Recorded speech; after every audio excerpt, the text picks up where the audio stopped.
مسافر خوف زدہ ہے کہ راستے میں حادثہ نہ ہو جائے، جو گھر میں رہتا ہے وہ خوف زدہ ہے کہ کہیں بیمار نہ ہو جاؤں، اسٹوڈنٹ طالب علم خوف زدہ ہے کہ سال کے بعد جب میں امتحان کے کمرے میں جاؤں گا کہیں فیل نہ ہو جاؤں،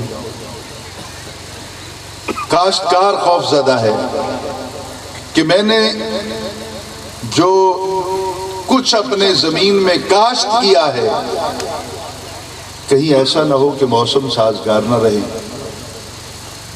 اور میری فصل جو ہے وہ خراب نہ ہو جائے۔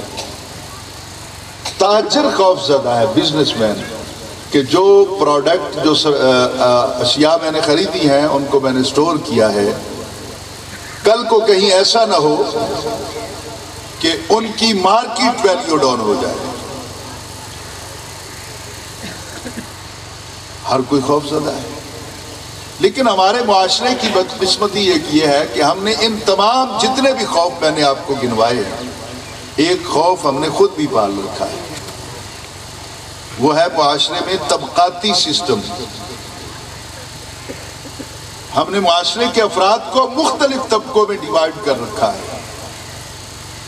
یہ غریب لوگ ہیں، یہ اے کلاس کے بہت بڑے ہائی انٹری کے لوگ ہیں، دوسرا طبقہ بی کلاس کا آ جاتا ہے جو کچھ متوسط ہے، تیسرا طبقہ سی کلاس کا آ جاتا ہے، اور چوتھا طبقہ ڈی کلاس یعنی ڈی گریڈ لوگوں کا ہے، جس کو ہم اپنی زبان میں کمی کمین کہتے ہیں۔ وہ بیچارہ معاشرے کے اندر کسی بھی سٹیج پر کوئی حق نہیں رکھتا ہے۔ اس نے حضور جناب صدر جہاں بھی جانا ہے اس نے جھاڑو ہی دینا ہے۔ اس کا بچہ پڑھا لکھا ہو، خوبصورت ہو، بات کرنے کی اہلیت رکھتا ہو، ٹیبل ٹاک کر سکتا ہو، لیکن معاشرے کا کوئی گودا، کوئی ملک، کوئی پیر، کوئی رانا، کوئی چودھری اس غریب سے جا کے نہیں کہے گا کہ اس مرتبہ ہم خرچہ کرتے ہیں، تیرا بچہ الیکشن لڑ رہے، یہ اچھے طریقے سے بات کر سکتا ہے۔ لیکن ایسا کبھی نہیں۔ کچھ افراد نے پوری قوم کو یرغمال بنا رکھا ہے۔ یہ طبقاتی سسٹم، اس کو اسلام بالکل ایکسپٹ نہیں کرتا۔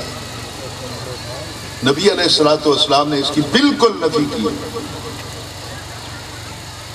کہ مال و دولت کے اعتبار سے انسانوں کو نہیں دیکھا جا سکتا۔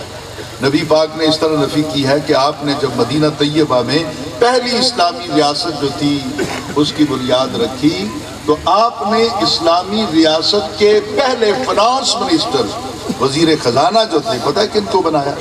سیدنا بلال رضی اللہ عنہ، جن کا برادری کا کوئی بیک گراؤنڈ نہیں تھا، جن کے پاس سرمایہ کوئی نہیں تھا۔ اور میں اگر یہ کہوں تو میرا من نہیں مانے گا جناب صدر اور محترم جناب قبلہ پیر ثناء اللہ صاحب، میرا من نہیں مانے گا اگر میں یہ کہوں کہ ان کے پاس حسن نہیں تھا۔ اس طرح کی بات میں کہنے کی پوزیشن میں نہیں ہوں۔ میں تو یہ کہوں گا کہ بلال تیرے رنگ پر، میں کالا رنگ بھی نہیں کہتا، بلال تیرے رنگ پر دنیا کے حسین رشک کرتے ہیں کہ رنگ ہو اس کے رسول میں تو ایسا ہونا چاہیے۔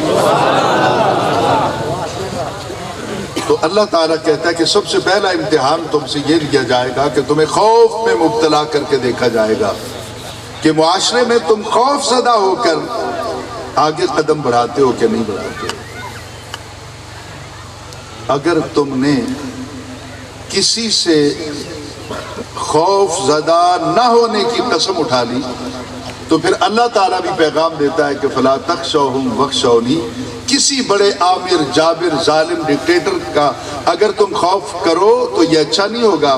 بہتر یہ ہے کہ سارے خوف اپنے من سے نکال کر اللہ کہتا ہے صرف مجھ سے ڈرنا سیکھو۔ اور جو لوگ مجھ سے ڈرتے ہیں پھر ان کو کیا ملتا ہے؟ اللہ کہتا ہے اگر تم مجھ سے ڈرو گے نا تو بھلے اتم نعمتی، میں اپنی نعمت سے تمہاری چوری کر دوں گا، وَلَعَلَّكُمْ تَهْتَدُونَ، اور تم ہدایت یافتہ بن جاؤ۔ میں بات کو لمبا نہیں کروں چونکہ میری منزل کربلا سے مدینے کا سفر ہے، میں بالکل اپنی منزل کی طرف اسی آیت کے حوالے سے چلوں گا کہ خوف کے ذریعے بھی اللہ تعالیٰ آزماتا ہے۔ والجوع، یہ تنگ دستی، یہ غربت جس کو کہتے ہیں. یہ سب آپ کے بھی کتنے غلام ہیں ملک کے طول و عرض میں، جناب صدر آپ کے بھی کتنے نوکر ہیں طول و عرض کے اندر پاکستان میں اور بیرون پاکستان بھی، ان میں کئی غریب بھی ہو گئے. اور یہ تنگ دستی جو ہے نا صحیح، یہ غریبی جو ہے، اس پر کسی شاعر نے کبھی کوئی ایک بات کی، وہ میں آپ کی سماعتوں کی نظر کر دیتا ہوں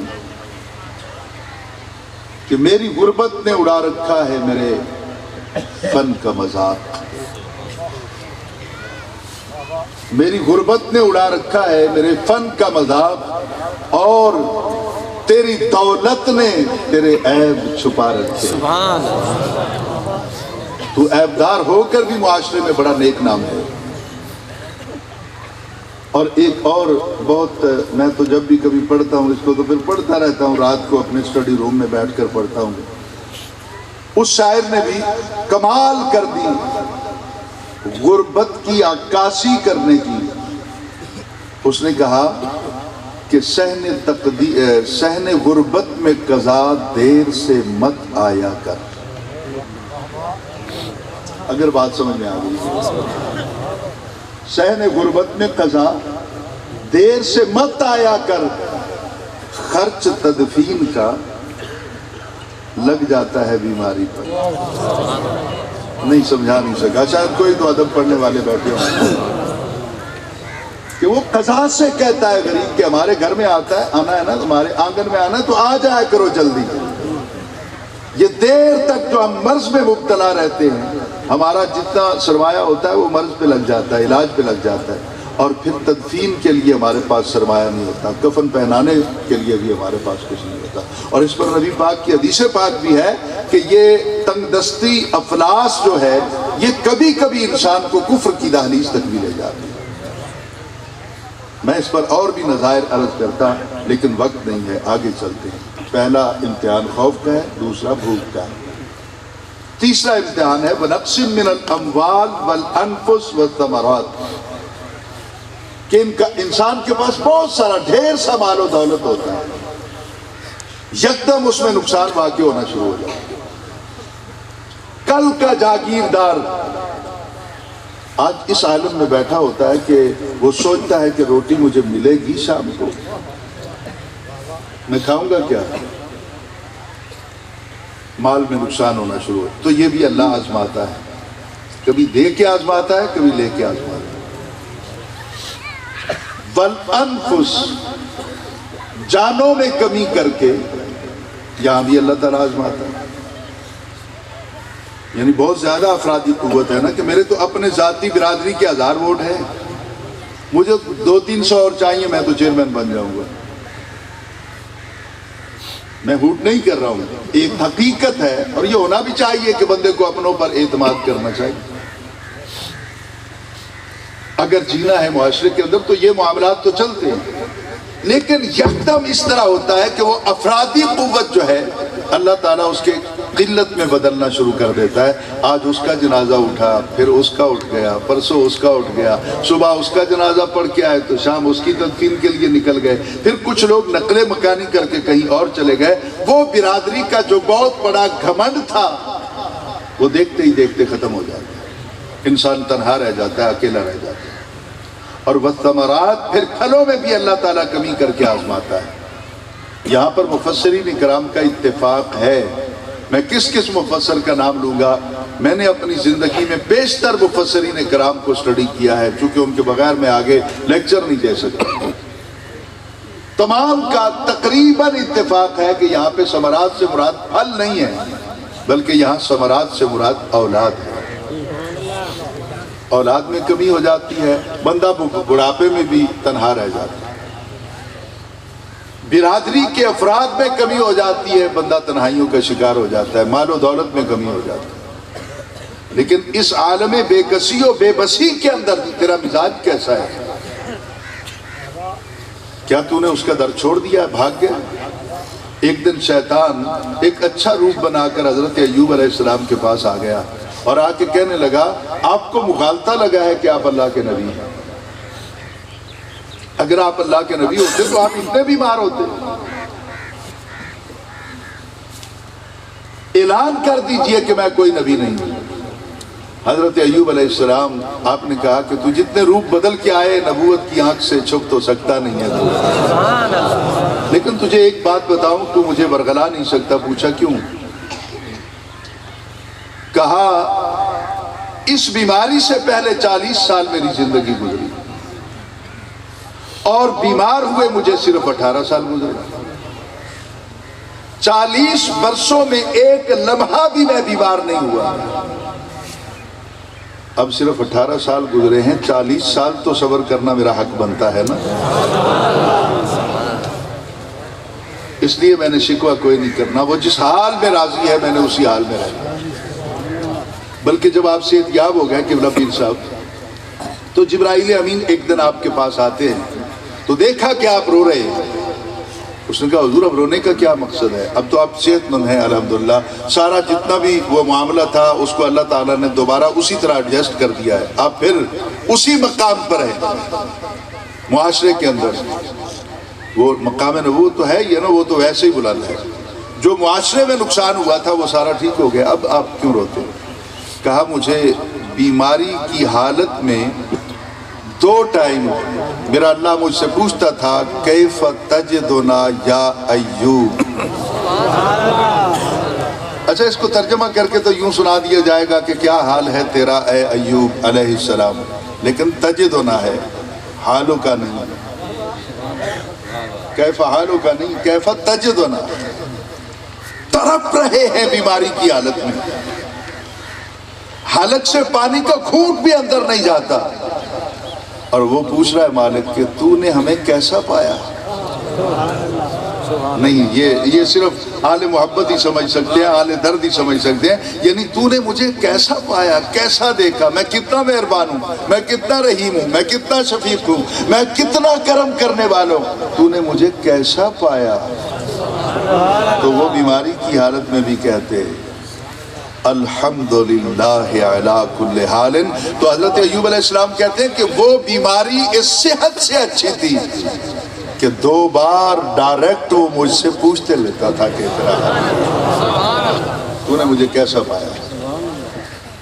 تو حضور والا اللہ تعالیٰ ان تمام مرحلوں میں آزماتا ہے، اور پھر جب آزماتا ہے اور ان مراحل کے اندر اگر کوئی صبر سے شکر سے کام لیتا ہے تو اللہ تعالیٰ کہتا ہے وَبَشِّرِ الصَّابِرِينَ، خوشخبری دیجئے صبر کرنے والوں۔ میں بالکل اس کی وضاحت کے بعد کربلا میں چلا جاؤں گا، اپنے آپ کو تیار کر کے بیٹھ جائیں، مجھے وہ سناٹا نہیں چاہیے، اور کربلا کو سنتے ہوئے پھر یہ نعرے نہیں ہوں گے، پھر یہ آواز سے سبحان اللہ، یہ باتیں نہیں ہوں گی۔ پھر جو کربلا کو سنتے ہیں ویسے آپ سامنے بیٹھیں گے تو میں تو شام تک سناتا رہوں گا۔ میں نے 6 گھنٹے تک واقعہ کربلا کو ایک سیٹنگ میں پڑھا ہے۔ اب ذرا غور کیجئے گا جو بات میں کہنا، اللہ کہتا ہے خوشخبری دیجئے، یہ نہیں کہتا میں خوشخبری دیتا ہوں، اللہ کہتا ہے آپ خوشخبری دیں۔ تو اللہ کس کو کہتا ہے؟ اب 2 ہو گیا نا جی، ایک خوشخبری دینے والا، ایک صبر کرنے والا۔ یہ خوشخبری دینے والا کون ہے، کہاں رہتا ہے؟ تو حضور جب میں قرآن پڑھتا ہوں تو یا ایھا النبی انا ارسلناک شاہدا ومبشرا، اس بزم کائنات کے اندر اللہ تعالیٰ نے میرے نبی کو جہاں شاہد بنا کے بھیجا، مبشر بھی بنا کے بھیجا، تو اللہ تعالیٰ نبی علیہ السلام کو کہتا ہے کہ اے نبی قیامت تک جب کوئی امتحان دینے والا کامیاب ہوگا تو میرا حکم ہے کہ آپ اس کو بشارت دیں گے۔ تو بشارت دینے والے کے لیے 3 چیزوں کا ہونا ضروری ہے۔ بشارت وہ دے گا نا جو زندہ ہوگا، کیا سنانا ہے میں نے آپ کو؟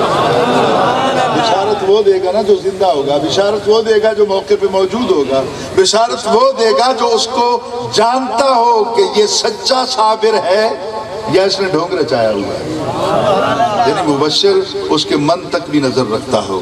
تو اللہ تعالیٰ نے نبی پاک کو مبشر بنا کے بھیجا، اور اللہ تعالیٰ نے یہ عہدہ نبی کو عطا کرتے ہوئے قیامت تک کے لیے یہ قانون بنا دیا کہ میرا نبی زندہ رہے گا، میرا نبی موجود رہے گا، کبھی گھبرانا مت، اور جب بھی تم کوئی اچھا کام کرو گے تو صبر کرو گے، میرا نبی تمہیں بشارت بھی دے گا۔ اب وہ لوگ ان کے خلوص پر ہم کس طرح شک کر سکتے ہیں جنہوں نے جو کچھ ان کے پاس تھا اللہ کے نام پہ قربان کر دیا؟ میں نے کہا تھا کہ میں کوئی شہادت نہیں عرض کروں گا، لیکن حضور والا کربلا سے واپسی کا جب سفر شروع ہوتا ہے تو اس میں ایسے ایسے قیامت خیز مناظر سامنے آتے ہیں کہ انسان کی سکت نہیں ہے، انسان میں قوت برداشت نہیں ہے کہ وہاں وہ باقاعدہ طور پہ سن سکے اس کو۔ لیکن چونکہ مجھے حکم ملا اور سب سے آخر میں شاید میرا لیکچر اسی لیے رکھا کہ میں باقی باتیں نہ کروں، صرف یہی باتیں آپ کی سماعتوں کی نظر کروں، تو اب غور سے سنیے گا کہ کربلا میں جب 10 محرم کی شام ہو گئی، یہاں بھی میں تفصیل میں نہیں جاؤں گا، جب 10 محرم کی حضور شام ہو جاتی ہے اور رات کا اندھیرا چھانے لگتا ہے، اس میں کتنی مرحلے آئیں گے جہاں میں کھل کے بات نہیں کر سکوں گا، کیونکہ اس میں ہم سادات کی ماؤں کا تذکرہ ہے، اور کوئی بھی اچھا بیٹا اپنی ماؤں کا ذکر بازاروں میں نہیں کیا کرتا۔ کئی مرحلے آئیں گے جہاں میں مر تو سکتا ہوں لیکن لب کشائی شاید میں نہیں کر پاؤں گا۔ حضور غور سے سنیے گا جو بات میں کہنے چلا ہوں، رات دھیرے دھیرے اپنے اختتامی مرحلے کی طرف رواں دواں ہے، صبر شکر کرتے ہوئے آنسو بہاتے بہاتے بہاتے بہاتے سیدہ زینب کی آنکھ لگ جاتی ہے۔ اب سنیے گا پھر مجھے دکھ نہ ہو کہ میں نے کن کے سامنے یہ بات کہہ دی۔ چلو ادھر سے کوئی آواز آ رہی، کوئی تو بیٹھا ہے درد والا جو میری بات سنے گا۔ اب غور سے سنیے گا، جب آنکھ کھلتی ہے سیدہ زینب کی تو آپ کا بدن کانپ جاتا ہے کہ ریت کے جس حصے پر سیدہ سکینہ بیٹھی تھیں وہ وہاں موجود نہیں تھی۔ میں نے کیا سنا، واپسی سننی ہے نا تو سننے والے بنے نا، میں دیکھتا ہوں کہ آج لیا والے کتنا سنتے ہیں۔ حضور کو سننے والا ہو تو سنایا جاتا ہے نا۔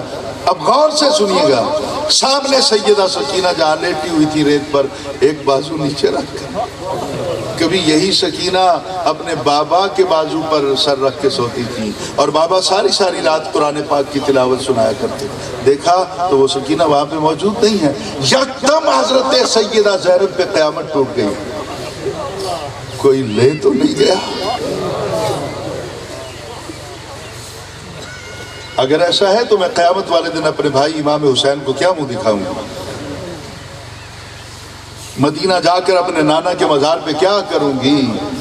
تو آپ تلاش کرتی ہے کربلا کے ریگزار کے اندر، وہاں تو نہیں ہے، وہاں تو نہیں ہے، وہاں تو نہیں ہے، وہاں تو نہیں ہے، ایک محدود رقبہ تھا وہ۔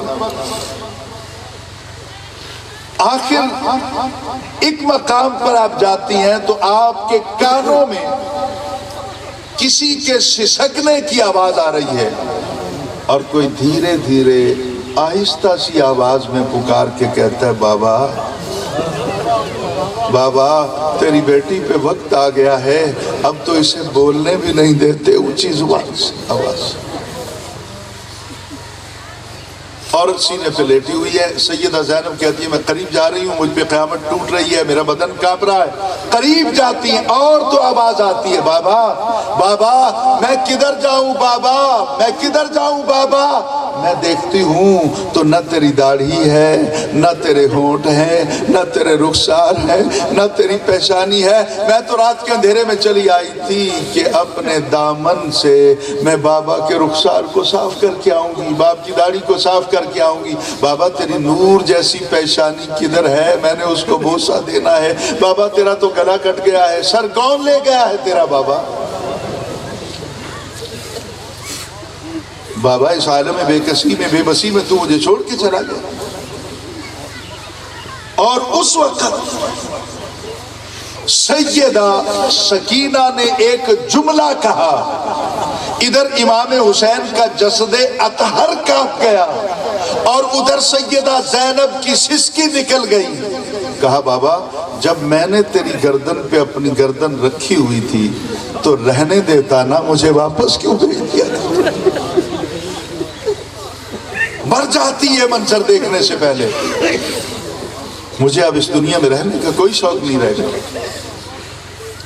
حضرت سیدہ زینب اپنے بھائی کے لاشا کے پاس آتی ہیں اور آ کر آنسو بہاتے ہوئے آواز دے کر کہتی ہیں کہ بھائی حسین، میں نے تمہیں کہا تھا نا کہ سکینہ تیرے بغیر نہیں جی سکے. اب سنبھالو اس کو. تو سر تو نہیں تھا نا حسین کا، لیکن حسین کا بازو اٹھا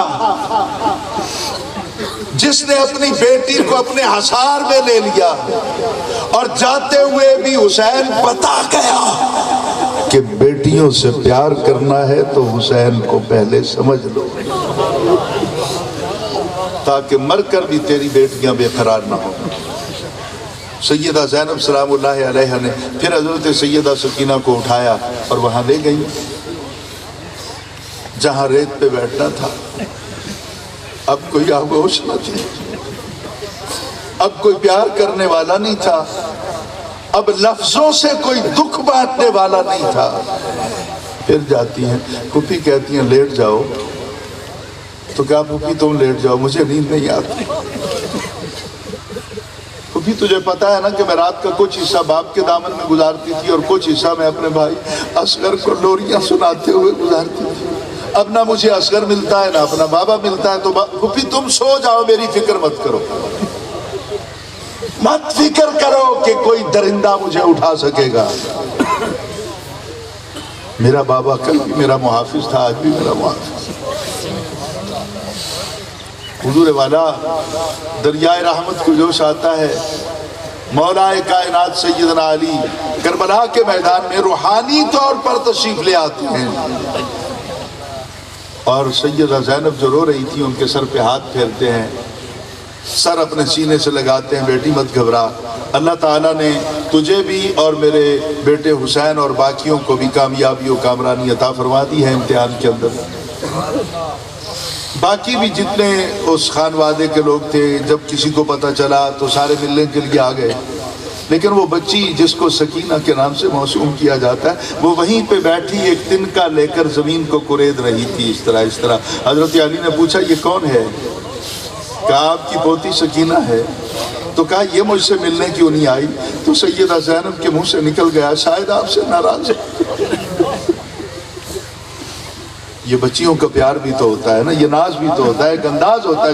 تو حضرت مولا علی اسی طرح پاس چلے گئے اور کاندھے پہ جا کے ہاتھ رکھا. بیٹی میں تیرا دادا ہے اور میں تجھ سے ملنے آیا ہوں، تجھے صبر کی تلقین کرنے آیا ہوں.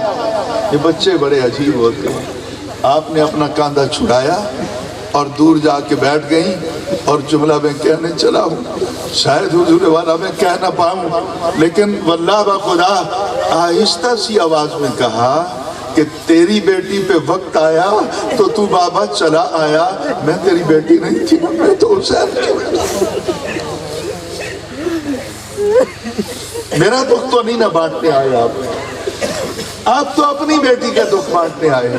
اس وقت مولا علی پہ قیامت ٹوٹتی ہے، آپ اٹھا کر سینے سے لگاتے ہیں، کہتے ہیں بیٹی زینب بعد میں، تو پہلے.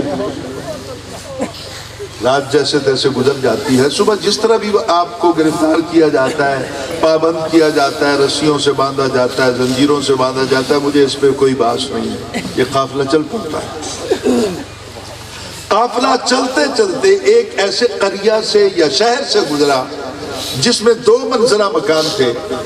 اوپر والی منزل میں بیٹھ کر ایک قرآن پاک کی تلاوت کرنے والا قرآن پڑھ رہا تھا.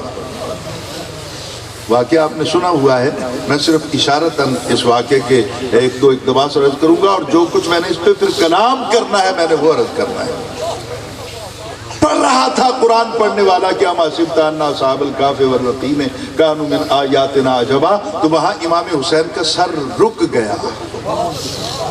آپ نے بھی علماء سے سنا تو سبحان اللہ کہہ دیا، میں نے بھی سنا تو سبحان اللہ کہہ دیا کہ امام حسین کا سر وہاں پہ رک گیا. آپ کے زندہ ہونے کا ثبوت مل گیا. رک گیا سر. حضور رکتا تو وہ ہے جو خود چلے. نہیں سمجھا نہیں سکتا. لیا والوں پیچھے تک اگر سمجھ میں آ رہی ہے تو صرف ان کا ہی نہیں آپ کا بھی حسین ہے. اگر آپ بھی سیدہ سکینہ اور سیدہ زینب کے غم میں تو آنسو بہا دیں گے اور آپ کی بھی آواز مجھ تک پہنچ جائے گی تو پتہ نہیں کتنی بیٹیوں کو اللہ تعالیٰ سیدہ زہرا کی چادر کا سایہ نصیب فرما دے. میرا معاشرہ حسین ہو جائے گا. کوئی بھی آج چپ کر کے نہ بیٹھے. گھر میں میری بہن فوت ہوتی ہے تو پورا محلہ سنتا ہے میری پکار کو. میری بیٹی کی ڈیتھ ہوتی ہے تو سارا برادری سنتا ہے میری فریادوں کو. زہرا کا بیٹا اور زہرا کی بیٹیاں دکھ میں مبتلا ہو گئیں. ہمارے منہ سے آواز تک نہیں نکلتی, آنسو نہیں نکلتا آنکھ سے. کیوں؟ نکاح ٹوٹتا ہے ہمارا. جاؤ کوئی فتویٰ لگاتا ہے تو لگائے. اب کان کھول کر سنیے. رک گیا حسین کا سر. حسین خود تو جان ہی رہا تھا کہ رک جاتا. نیزے کی نوک پر تھے حسین اور لے کر جانے والا کوئی دشمن تھا, سپاہی تھا یزید کی فوج کا. اب وہ سر حسین اپنی جگہ پہ سٹل ہو گیا, رک گیا. یزید کا سپاہی طاقت لگاتا رہا. حسین کا سر آگے نہ چلا. میں یہاں پر سمجھتا ہوں کہ امام حسین نے وہاں رک کر قیامت تک کے لیے یزید کے سپاہیوں کو پیغام دے دیا, میں جو جا رہا ہوں دربار کی طرف نا, تمہاری اوقات نہیں ہے مجھے لے جانے کی, میں مرضی سے جا رہا ہوں تمہارے. اب خالی پڑھ رہا تھا مَصِبْتَ أَنَّ أَصْحَابَ الْكَهْفِ وَالرَّقِيمِ كَانُوا مِنْ آيَاتِنَا عَجَبًا. اصحاب کہف کا واقعہ بڑا عجیب ہے. 309 سال سوتے رہے, پھر بھی اللہ تعالیٰ نے ان کو زندگی عطا کر دی, ان کو اٹھا دیا. اور بڑا عجیب ہے کہ ان کے در پہ بیٹھا ہوا کتا جو تھا اس کو اللہ تعالیٰ نے جنت کا مستحق قرار دے دیا. یہ بھی بہت عجیب ہے کہ وہ سوتے تھے تو وَنُقَلِّبُهُمْ ذَاتَ الْيَمِينِ وَذَاتَ الشِّمَالِ, اللہ تعالیٰ فرشتوں کو بھیج کر ان کی کروٹیں بدلتا تھا. دائیں سوئے ہیں تو بائیں کر دیا, بائیں سوئے ہیں تو دائیں کر دیا. یہ ساری چیزیں تو وہ پڑھ رہا تھا کہ اصحاب کہف کا واقعہ بڑا عجیب ہے. امام حسین کا سر رک گیا اور اس قاری کو مخاطب کر کے آپ نے کہا, اصحاب کہف کا واقعہ اتنا عجیب نہیں ہے جتنا عجیب واقعہ حسین کا ہے. میرا قتل, مجھے اٹھا کے اس طرح لے جایا جانا, یہ تو ظاہری الفاظ ہیں جو اس کے ہیں. اگر آپ اجازت دیں تو میں ایک تقابل پیش کروں کہ اصحاب کہف کا واقعہ عجیب ہے یا افضل ہے, یا حسین پاک کا اپنا جو واقعہ عجیب ہے یا افضل ہے. اگر اجازت دیں تو میں 2-4 نکات آپ کی سماعتوں کی نظر کروں گا جن کو میں نے کہیں سے پڑھا نہیں ہے. اس دفعہ اس محرم الحرام کے دوران سفر بس ایک تصور پیدا ہوا, پھر میں اس روایت پہ غور و خوض کرتا رہا اور جو کچھ میری سمجھ میں آیا آج میں اپنی عوام اہل سنت جتنے بھی غیور لوگ بیٹھے ہیں اور علماء اہل سنت اور پیران عظام بالخصوص جناب صدر آپ کی سماعتوں کی نظر کرنے چلا ہوں کہ اصحاب کہف کا واقعہ امام حسین کہتے ہیں میرا واقعہ اس سے زیادہ بہتر ہے. تو کس طرح بہتر ہے؟ امام نے صرف ایک جملہ کہہ کر قیامت تک کے لیے بتا دیا کہ اگر ان کے در پہ بیٹھا ہوا کتا جنتی ہو سکتا ہے تو میری یاد میں رونے والا بھی جب تک جنت میں نہیں جائے گا میں نے بھی نہیں جانا. اور آپ نے یہ بھی بتا دیا کہ وہ 309 سال تک زندہ رہے اور میں اس سے بہتر نہیں ہوں. آج پتہ چلتا ہے کہ حسین کل بھی زندہ تھا, حسین آج بھی زندہ تھا. اور کل کلا اگر کوئی کہے کہ یہ ایک اعزازی فکری ہے کہ شہید زندہ ہوتا تو کوئی نہیں, لیکن امام حسین نے وہاں بول کر جواب دے کر بات کر کے قیامت تک کے منکروں کے زبانوں کو لاک کر دیا. اگر کوئی کہے کہ شہید بولتا نہیں ہے, دکھ نہیں بانٹتا ہے, بات سنتا نہیں ہے, سمجھتا نہیں ہے, تو اسے اس بازار میں لے آنا اور مجھے بولتا ہوا اس کو سنا دینا تاکہ اسے پتہ چلے مردہ ہوتا حسین تو کبھی نہ بولتا ہے, بول رہا ہے اور بول کر زمانے کو بتا رہا ہے کہ قرآن کل بھی سچا تھا, قرآن آج بھی سچا تھا. اس پر اور بھی کچھ باتیں ہیں لیکن وقت نہیں ہے, میں نے آگے جانا ہے. یہ سلسلہ چلتا رہا, دراز ہوتا رہا, سفر جاری رہا. سفر میں کتنی صحبتیں آئیں, کیا ہوا کیا نہیں ہوا. ایک تو یہاں سر امام رک گیا یوسف, ایک اور منزل پر جنگل سے گزر رہے تھے کہ سر امام نیزے سے اوپر گیا اور پھر زمین پہ آ گیا. نیزہ بردار نے کہا میں پھر اٹھا کے رکھ لیتا ہوں. اس نے سر کو اٹھانا چاہا, نہ اٹھا. دوسرے کو بلا لیا، دو نے اٹھانا، چار نہیں اٹھا، تین آ گئے، چار آ گئے، پانچ آ گئے، امام کا سر نہیں اٹھتا۔ شمر کو پھر ظلم کرنے کا ایک نیا طریقہ سوجھا، ایک نیا طریقہ سوجھا۔ وہ طریقہ کیا تھا؟ اس نے کہا امام زین العابدین کو بلاؤ۔ حضرت امام زین العابدین آ گئے، کہا ان کی پشت سے کپڑا ہٹا دو، میں دیکھ